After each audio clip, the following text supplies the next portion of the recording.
Are you ambitious but lazy? There's so much that you want to do, but you can't find yourself to do it. If you're tired of watching your dreams slip by, then this video might be for you. Welcome back to the It Girl Playbook. Today we'll be talking about the ambitious but lazy archetype. I got a message from someone who actually requested this video, and I thought it was such an interesting topic and had to explore it more. This may be especially relatable to those who feel like they have these crazy goals, big dreams, and feel like they are meant to live this lavish life, but their actions just don't align. You dream about living in a big house, driving a nice car, but you're isolating yourself in your room, not drinking water, feeding your body junk, you're procrastinating on your work, your brain rotting, and you haven't showered in 4 days. If you are lazy, then stop complaining about not having the life that you want. But if you are ready to change and you are ready to take control of your life, then let's really understand your archetype to find the root issue for why it is that you are quote unquote lazy. Maybe you're the dreamer. The fear of failure or success keeps you stuck in planning, where you are spending more time envisioning the outcome, that dream life, rather than taking step towards it. You're likely overwhelmed by where to even start, or you're constantly chasing new ideas without finishing anything. If this is you, try prioritizing one dream at a time and breaking it down into actionable steps. Or maybe you're the procrastinator. You fear imperfection, you need everything to be perfect, and therefore you overwhelm yourself, and it keeps you constantly waiting for that quote-unquote perfect time. You delay starting tasks and rely on last-minute pressure. If deadlines work well for you, then use them to your advantage and break projects down into smaller steps with deadlines attached to each of them. You can also implement time blocking as well to help you with the overwhelm. Try exploring the Pomodoro technique. If you are the overwhelmed achiever, you have too many goals at once and therefore you are burning yourself out from juggling everything. You start way too many projects only to struggle seeing them through. Because before you make any real progress, you're way too burned out. You've stretched yourself way too thin. Try to prioritize one or two key goals at a time, learn to delegate, or even eliminate low priority tasks. The 80-20 rule may be your new best friend. If you're the comfort zone lover, you avoid discomfort and challenge. You likely fear change and lack discipline, which is why you stick to what is familiar, avoiding risk and even hard work, because it feels familiar, it feels safe, and it provides comfort. But you need to realize that nothing is going to change if you don't change. It's not easy, but that is the whole point. That is why you feel so proud of the goals that you do achieve. It's the challenges, it's the changes, it's the risks that you overcome in order to achieve what it is that you do. Push small boundaries each day and get comfortable with discomfort in small, achievable steps. And last but not least, maybe you're the I'll start tomorrow type. Honey, you've been saying this for the past 3 years and nothing has changed. Either you don't have a goal that you care enough about, or you lack the urgency and are relying on future motivation. You can artificially create the sense of urgency by creating deadlines and surrounding yourself with people that will hold you accountable. And make sure to reassess your goals and commit to the ones that you genuinely feel excited about. So be honest about this. Especially now that we just entered 2025, the start of a new year always feels like a fresh start, a chance to dream big, set new goals, and really focus on what we want to achieve. But let's be real, New Year's resolutions don't just magically happen. Without a plan, they're just wishes. To make them real and to make them happen, you need two things: accountability and a system that keeps you on track. Accountability looks different for everyone, but one thing that works for everyone is having a reliable system. And that's where today's video sponsor ClickUp has been a game changer for me. ClickUp is an all-in-one project management platform that helps you stay organized, focused, and productive. Whether you're managing work, a business, side hustles, school projects, or even personal goals, ClickUp has customizable workflows, real-time dashboards, and everything you need to work better, faster, and smarter. If you're tired of feeling overwhelmed and you're ready to bring your ambitious goals and your visions to life, then ClickUp may be your perfect solution. Personally, I've used them to track my tasks when I was first starting It Girl Playbook. I was working on so many different things between the branding, content ideas, the website, email management, and all the works. But ClickUp made it easy for me to stay organized and collaborate with the team that I was working with. And you guys can see firsthand where ClickUp has gotten me just from how much the channel has grown. Start your new year strong by turning your resolutions into actionable plans with ClickUp. Head to tryclickup.co/itgirlplaybook and use my code ItGirlPlaybook to get started for free. And if you're ready to take it to the next level, my code will also give you 20% off when you upgrade. Don't just set goals this year, achieve them with ClickUp.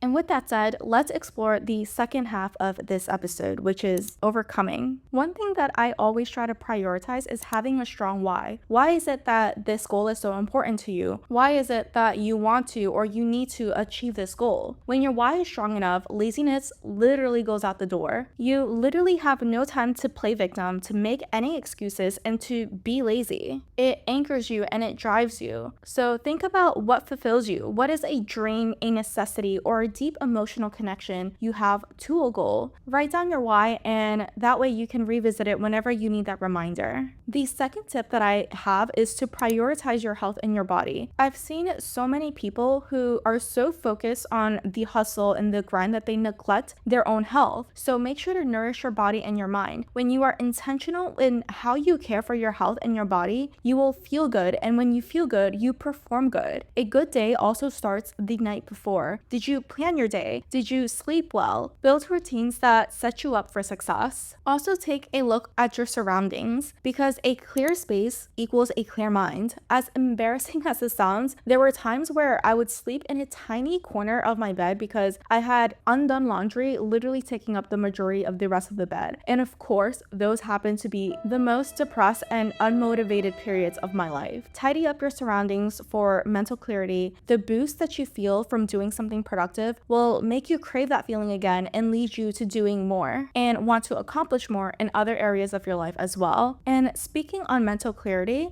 get out of your own head. Often our anticipation of the task may seem harder because we magnetize it so much than the actual task itself. There were times where I really didn't want to do something, and it will take all the convincing to get me to do it, but once it was done, I'll be like, oh, it wasn't even that bad. If getting started is something that you struggle with, leverage Newton's law of inertia, which says that things that are in motion stay in motion. So if you have a 10-page paper, say that you will draft the first 50 words, and when you start, you will most likely have that same reaction where you're like, oh, it wasn't even that bad, and you will likely end up doing more because that momentum will follow. Another thing is finding new challenges. Are you lazy or have you stopped progressing? Because sometimes we mistaken boredom and we mistaken the lack of progression and the lack of motivation because of that as laziness. As humans, we need excitement, we need new challenges. For example, my parents have recently retired, and after just like a week of rest, it seems like they weren't even that happy, and it's because we aren't meant to just sit around and watch our life pass by without doing anything excitement, without anything that challenges us. And so if this resonates with you, then it's okay to seek out new hobbies, side hustles, or creative projects. Keep life exciting to maintain that ambition.